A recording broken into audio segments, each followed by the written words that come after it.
would be at all my sporting events. Let's say I was playing football. My mother would be on the sidelines, and let's say the action on the field went one way. My mother would run along with it. She's like, Mark, get on, get on.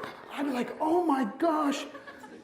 I'd be on the field, we get in the huddle with the guys. They go, Mark, is that your mother? I go, no, I never saw her before in my life. No, but seriously, some of you guys can relate to this.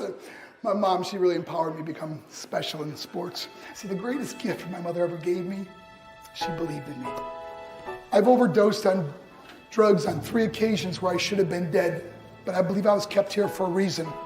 You show me your friends, I will show you your future. How do I know this? Because I hung out with losers. I became the biggest loser of them all because I gave up everything I dreamt about as a little boy because of who I chose to surround myself with. My friends would drive me home at 2, 3, 4 in the morning.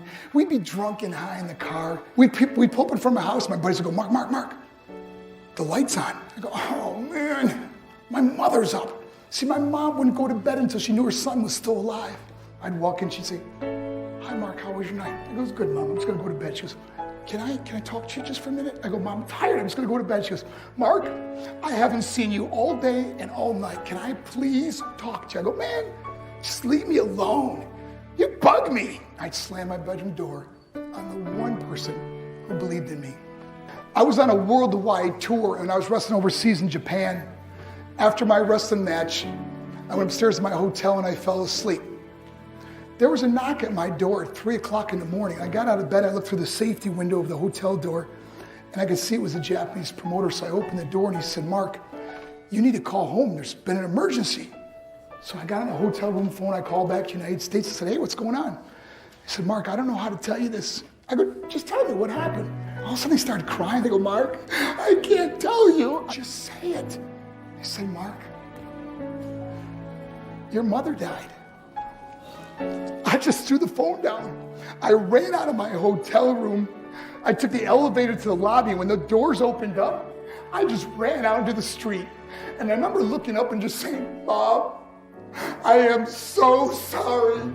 I flew home for her funeral and I was so nervous to walk up to her casket. So I just stood way in the back. And I remember just kept thinking to myself, I'm like, Mom, please wake up. Please get up. And then I finally got the nerve to walk up to her. And she was so beautiful. She was dressed in white. I mean, she looked like an angel. I said, Mom, you are my hero. Everything I am, everything I hope to be was because of you. You loved me so much. You gave me a life. You worked 2 jobs. You're the only one that ever believed in me.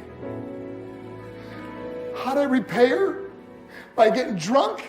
By getting high? By getting stupid? By hanging out with losers? For what? All she ever wanted to do was talk to me.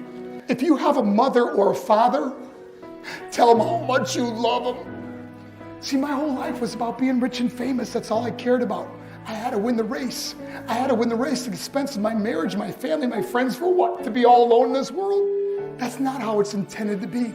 Life is not about winning the race. Life is about finishing the race and how many people we can all help finish this race. How we can start being kinder to each other. How we can help the students that are going through adversity right now.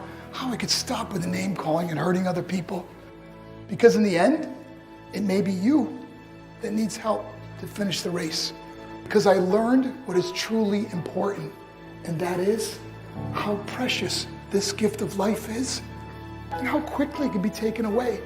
See, I no longer live in time. I live in moments. I'm not worried about tomorrow. See, it's not what's in your pocket that matters. It's what's in your heart that truly matters.